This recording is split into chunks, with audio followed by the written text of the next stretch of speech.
Bonjour, bienvenue dans ce nouveau podcast consacré au sujet des flammes jumelles et couples sacrés. Je vais vous parler des obstacles quasi insurmontables auxquels font face les flammes jumelles. Ce podcast a pour vocation d'expliquer le sens de ces épreuves si difficiles et de vous donner des moyens et des outils pour les dépasser. Alors restez bien jusqu'à la fin du podcast pour entendre tous les conseils. Ce podcast sera en 2 parties. Aujourd'hui consacré aux obstacles sur le parcours des flammes jumelles et le prochain sera consacré aux différents types de parcours et les raisons qui font que certains parcours semblent plus faciles en apparence. Pour ce faire, je vais m'appuyer sur mon propre parcours de couple sacré en tant que chaser et vous partager mes expériences et les compréhensions reçues au fil du parcours. L'avantage que j'ai sur d'autres flammes jumelles, c'est que je suis thérapeute et communicateur animalier et que je peux communiquer avec ma conscience supérieure afin d'obtenir des explications. Conscience supérieure que j'appelle aussi guide ou ange gardien dans ce podcast. Pour commencer, on peut constater que les difficultés dans la vie des flammes jumelles authentiques n'ont pas démarré à la reconnexion. La plupart des flammes jumelles ont des enfances difficiles. Cela s'exprime différemment en fonction des parcours. Pour ma part, j'avais des parents aimants, mais moi et ma sœur jumelle sommes nés prématurément et j'ai passé 2 mois en couveuse. La gémellité est souvent un signe marqueur d'une future relation flamme jumelle. Mais ma sœur jumelle n'est pas sur un parcours flamme jumelle. Ce passage en couveuse laisse des traces et complique les relations, la vie commençant par un sentiment d'abandon. Puis mon parcours scolaire puis professionnel a été très difficile à cause du fait d'être différent, de poser des questions qui n'intéressent personne ou de se passionner pour des sujets hors normes, comme l'ufologie ou les mystères non résolus. Heureusement, mon père s'intéressait au même sujet. La plupart des flammes jumelles sont HPE, HPI, haut potentiel émotionnel ou haut potentiel intellectuel. La population compte seulement 2% d'HPI, HPE. Être haut potentiel intellectuel ne signifie pas forcément être plus intelligent, mais cela correspond à un mode de fonctionnement. L'on associe une hypersensibilité émotionnelle avec une pensée en arborescence très rapide, qui relie entre eux des sujets qui n'auraient rien à voir pour quelqu'un de normal, mais pour lesquels nous voyons des connexions et des liens. Cela occasionne des incompréhensions de la part de notre famille et des autres qui nous trouvent bizarres et peu sociables. Pour ma part, j'avais du mal à me faire des amis ou à être invité. J'étais toujours mis à l'écart, mais sans jamais en comprendre la raison quand j'étais enfant. Cela s'explique aussi par le fait que de nombreuses flammes jumelles sont des starcides, ce que l'on appelle enfants des étoiles, et ne se sentent pas à leur place dans ce monde. Cependant, toutes les flammes jumelles ne le sont pas. On y reviendra dans le prochain podcast. Pour les personnes qui sont en début de parcours et qui se débattent avec cela sans comprendre, il est important de savoir que votre runner a aussi une enfance très difficile, souvent même plus difficile que la nôtre. Parmi ces épreuves possibles, il y a des familles dysfonctionnelles, des agressions dans l'enfance, mais aussi des blocages constants sans explication rationnelle, ou le fait de vivre des injustices répétées. Celles-ci sont calibrées par rapport à ce que vous et votre autre êtes venus nettoyer dans vos familles respectives. Les flammes jumelles ont pour but d'épurer tout le karma psychogénérationnel dans leur famille. Pour expliquer la façon dont cela marche, il faut comprendre qu'avant notre incarnation, nous choisissons notre famille et le chemin de vie, ainsi que le petit personnage que nous serons sur cette planète. Celui-ci vient avec des complexes, un physique et des programmes inconscients qui vont provoquer ou créer les situations nécessaires pour l'épuration de ce karma. Nos personnages de flammes jumelles sont fabriqués parfaitement pour s'adapter à leur mission. Nous créons inconsciemment une partie de ce que nous vivons au travers de programmes inscrits dans notre ADN, notre inconscient ou des mémoires conservées dans nos corps énergétiques. Certaines personnes disent que nous créons entièrement notre monde. C'est exagéré. Les mondes sont créés par la source, mais nous sommes co-créateurs et acteurs de ces mondes. C'est le phénomène de la loi d'attraction, mais plutôt que de créer des événements favorables, cela génère des épreuves. C'est un phénomène énergétique. Nous projetons ces programmes inconscients au travers de nos corps énergétiques et de nos pensées. C'est une projection holographique qui va transformer les situations que l'on vit. Par exemple, vous avez toujours eu peur d'être mordu par un chien d'une manière irrationnelle. Et vous allez créer la situation où vous rencontrerez un chien méchant qui va essayer de vous mordre. Là, il y a 2 choix. Soit continuer à entretenir cette peur qui peut venir des vies antérieures et penser que les chiens sont méchants et dangereux et rester avec cette vision du monde, soit rester serein face au chien, affronter cette peur et envoyer de l'amour au chien et lui faire confiance. À ce moment-là, le chien pourra perdre son agressivité, vous montrant ainsi que cette peur est une création et non une réalité de l'état des chiens. Autre exemple, celui de se mettre en couple régulièrement avec le même profil d'homme ou de femme toxique ou dominant qui ne vous correspond pas. Cette personne n'est que le reflet de vos programmes. Elle agit comme cela pour vous montrer quelque chose en vous. Elle n'est pas coupable et vous victime. Vous êtes deux personnages jouant un rôle.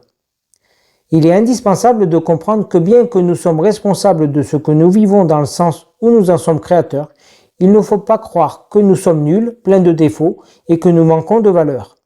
C'est la fonction des flammes jumelles de vivre ces programmes pour les dépasser et les transmuter. Quand il y a une flamme jumelle dans une famille, que ce soit le runner ou le chaser, c'est elles qui vont prendre la plus grande part de tous les traumatismes psychogénérationnels accumulés qui n'ont jamais été résolus auparavant. Ceci explique que nous n'avons pas la même vie que nos frères et sœurs ou nos cousins. Tant que nous analysons cela avec notre ego, cela restera incompréhensible. Contrairement à des humains normaux, le fait d'aller voir des thérapeutes pourrait être sans résultat, car les situations vont se répéter jusqu'au niveau d'épuration du karma prévu par notre conscience supérieure. Il faut comprendre qu'être flamme jumelle ou starseed fait que nos vies sont différentes de la plupart des humains. La plupart des vidéos sur la loi d'attraction, les méthodes pour changer sa vie, etc. sont faites pour les humains classiques.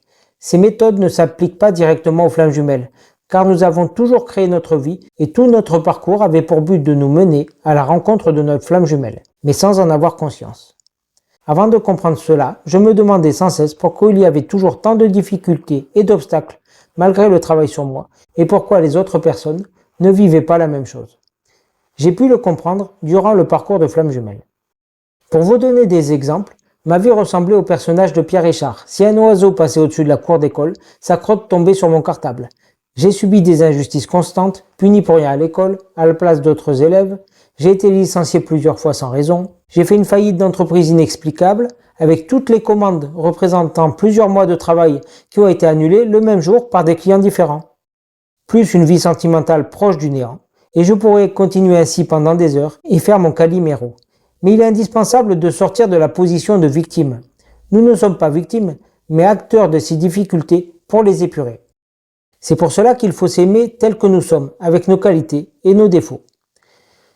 Cela a été difficile jusqu'à ce que mon ange gardien m'explique que ces défauts ou complexes sont volontaires pour nous mettre face aux épreuves.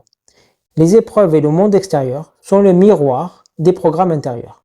Si vous avez des défauts physiques ou un handicap dont vous avez honte et qui ont provoqué des moqueries, c'est en le subissant que vous nettoyez du karma. L'étape d'après, c'est d'accepter cela, de s'aimer et de faire face aux autres en étant nous-mêmes. Certaines situations ne peuvent pas se résoudre seulement en allant voir un thérapeute, mais en vivant la difficulté dans sa chair et de la traverser en comprenant le sens. Pour résumer, de la naissance jusqu'à la reconnexion, nous et notre autre sommes confrontés à des vies souvent difficiles afin d'épurer le karma de notre famille et de nos vies antérieures. Jusqu'à la reconnexion, cela se fait de manière inconsciente. Nous subissons les événements, mais quand nous avons assez avancé, la reconnexion arrive dans notre vie. C'est le timing divin. Il ne s'agit pas d'une date programmée à un certain moment, mais d'un état d'être qui permet à notre conscience supérieure d'intervenir pour changer notre ligne temporelle. À ce moment-là, j'ai pu identifier deux types de parcours. La plupart des chasers qui témoignent dans des livres ou des vidéos expliquent qu'ils ne s'intéressaient pas à la spiritualité. Dans ce cas-là, la reconnexion et le parcours flamme jumelle sont là pour les amener sur un parcours spirituel et initiatique. Pour moi, ce n'est pas la même situation. Depuis mon enfance, je baigne dans la spiritualité. Je m'y intéresse depuis toujours, je m'intéresse à la radiesthésie, j'ai lu des ouvrages, travaillé sur moi en allant voir des thérapeutes holistiques, en me formant à la kinésiologie avec mes parents, puis au magnétisme, à la géobiologie et à la communication animale. Mais je n'avais jamais entendu parler des flammes jumelles avant que mon guide m'explique le sens et la réalité des couples sacrés après la reconnexion. Donc dans mon cas, le but de ce parcours flamme jumelle n'est pas de m'amener sur un parcours initiatique, mais de le poursuivre différemment. Dans tous les cas, survient la reconnexion, et à ce moment-là, on se dit super, j'ai trouvé mon autre, la personne qui m'est destinée, c'est la fin des difficultés, ma vie va devenir facile. Eh bien en fait non, les difficultés sont même encore plus grandes après. Dans tous les parcours flammes jumelles, après la lune de miel, il y a des phases de retrouvailles et de séparation avec votre autre. Votre flamme jumelle vous repousse, vous bloque sur les réseaux sociaux par exemple, ou refuse de vous voir. Cela est incompréhensible. La première séparation provoque une peine immense et démesurée. On pense tout perdre. que nous ne reverrons jamais notre autre, et là s'enclenche l'étape de la nuit noire de l'âme. Dans le prochain podcast, j'évoquerai les circonstances de la mienne. Cette nuit noire de l'âme n'est pas propre au parcours flamme jumelle ou couple sacré, mais indispensable à tous les parcours initiatiques et sacrés. Les mystiques ont vécu de telles expériences et les épreuves des initiations dans les écoles à mystère ont la même fonction. L'écrivain Eric Emmanuel Schmitt a écrit un livre, La Nuit de Feu, témoignant que durant un voyage, il s'était perdu dans le désert. Le guide touristique, ne l'ayant pas vu s'éloigner, est parti avec le groupe sans lui. Il s'est retrouvé seul dans le désert, dans la nuit et le froid, et cette grande peur a provoqué en même temps une nuit noire de l'âme et une expérience mystique. Cette expérience l'a transformé. Pour revenir aux flammes jumelles, le but de cette nuit noire de l'âme est de vous amener à vous détacher de votre ego, de votre personnage. Le choc de la séparation est tellement fort que cela nous détruit de l'intérieur. C'est le même phénomène que la chenille qui se transforme en papillon. Ce ne sont pas des ailes qui poussent sur une chenille, mais une chenille qui fabrique un cocon en soie. On entend un cocon en soie, à l'intérieur, revenir à l'intérieur, et dans ce cocon, son corps va se dissoudre complètement pour donner naissance à un autre animal. C'est extraordinaire. Et nous devons faire ce processus au niveau de notre personnage, devenir notre vrai soi, sortir du petit moi. Cela peut se passer par le fait de tout perdre financièrement, de voir notre vie s'effondrer matériellement, avant de la reconstruire sur de nouvelles bases, en accord avec ce que nous devons être. Le fait de dépasser son ego permet de descendre encore plus profondément dans les libérations et de reprogrammer son corps et son inconscient. Ce processus prend des mois ou des années et explique la fatigue durant ce parcours ainsi que sa longueur. Durant cette phase, les guidances, tirages de cartes, vidéos et flammes jumelles peuvent être un support à la condition que cela ne devienne pas addictif. La mécanique runner-chaser prend tout son sens dans cette période qui va de la reconnexion à la phase de pré-réunion. Votre runner va adopter les comportements adaptés pour refléter ce que vous devez travailler. C'est le sens de l'effet miroir avec votre flamme jumelle. Votre autre ne vous fuit pas, il vous montre le chemin. Pour avancer, il faut paradoxalement se détacher de son autre et de l'attraction pour lui et se tourner vers soi, comprendre sa vie et ceux qui dysfonctionnent. Le rôle du chaser est de transmuter tous les programmes bloquants. Vous transmutez aussi ceux de votre autre. Il faut comprendre que votre autre est porteur des programmes bloquants de sa famille. Il en a épuré une partie avant la reconnexion. Mais après la reconnexion, la conscience supérieure commune du couple sacré place des voiles sur le runner pour l'empêcher de voir la réalité de la connexion flamme jumelle et se sert de son ego pour le pousser dans ses addictions, que ce soit le travail ou d'autres addictions, l'alcool, la drogue ou autre, et fuir le lien. L'autre ne peut pas en même temps jouer son rôle de runner et travailler sur lui.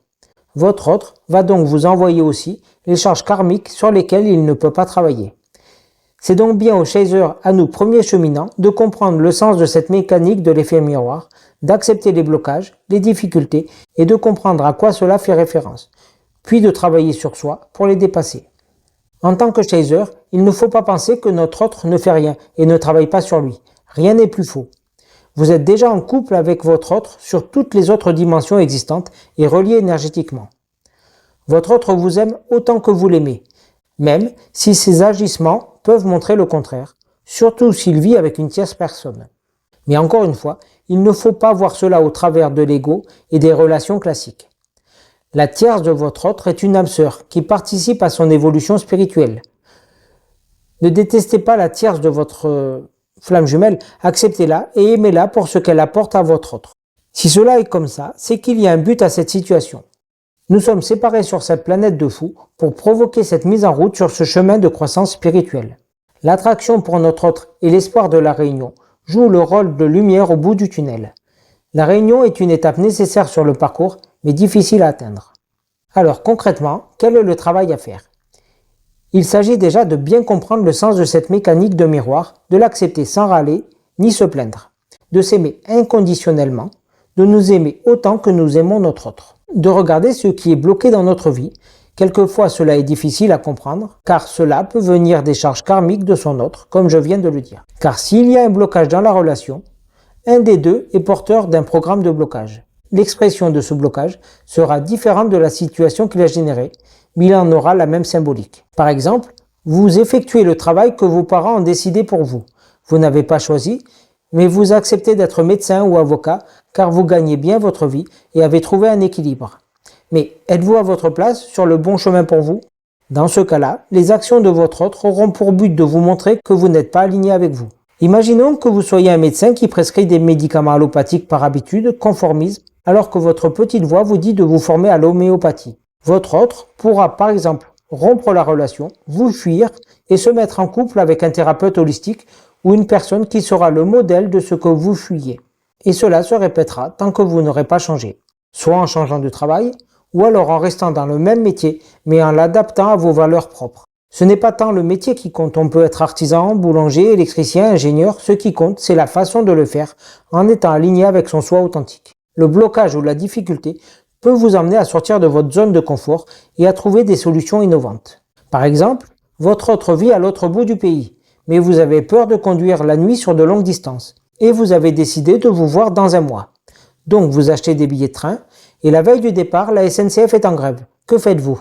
Renoncez-vous à la rencontre avec votre autre ou prenez-vous votre courage à deux mains pour faire la route en voiture? Dans ce cas, le travail concret consiste à dépasser sa peur de conduire seul la nuit sur de grandes distances. Votre autre vous y oblige par l'attraction entre les flammes jumelles. À vous de voir comment cela résonne dans votre parcours.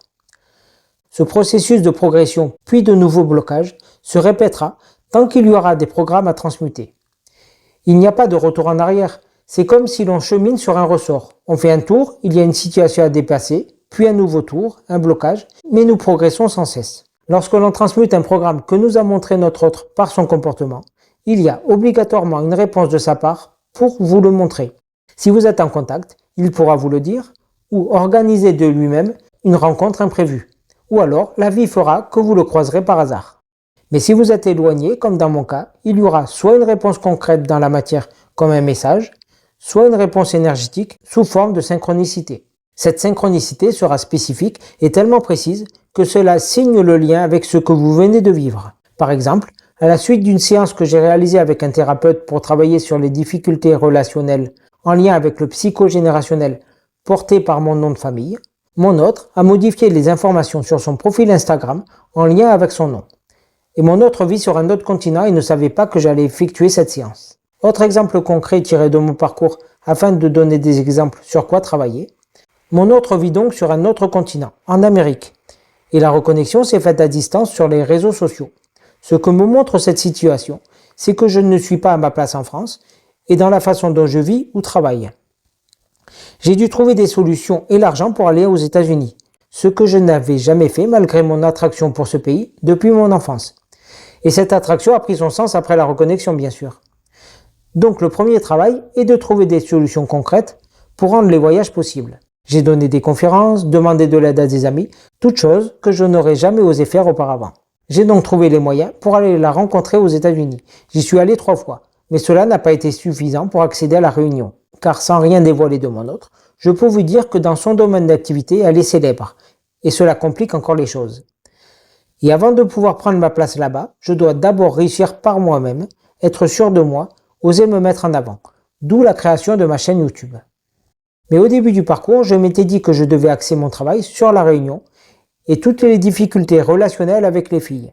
Et que du fait que mon autre est célèbre et a réussi matériellement, cela m'aidera à réussir moi-même. Mais en fait non, la réunion est bloquée tant que je n'ai pas pris ma véritable place par moi-même sans compter sur elle. Bien sûr que ce qu'elle fait me guide et me soutient, mais elle ne doit pas le faire directement.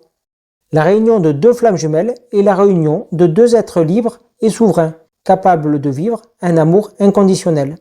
À vous d'identifier le sens de ce que vous vivez sur ce parcours pour trouver ce que vous devez faire. Encore une fois, le rôle des flammes jumelles est de transmuter tous les programmes bloquants, les peurs, qui empêchent la création d'un monde plus juste.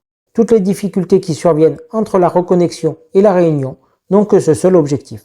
À un moment donné, vous aurez rempli votre rôle et épuré assez de karma. Ce qui montre cela, c'est que l'effet miroir s'arrête.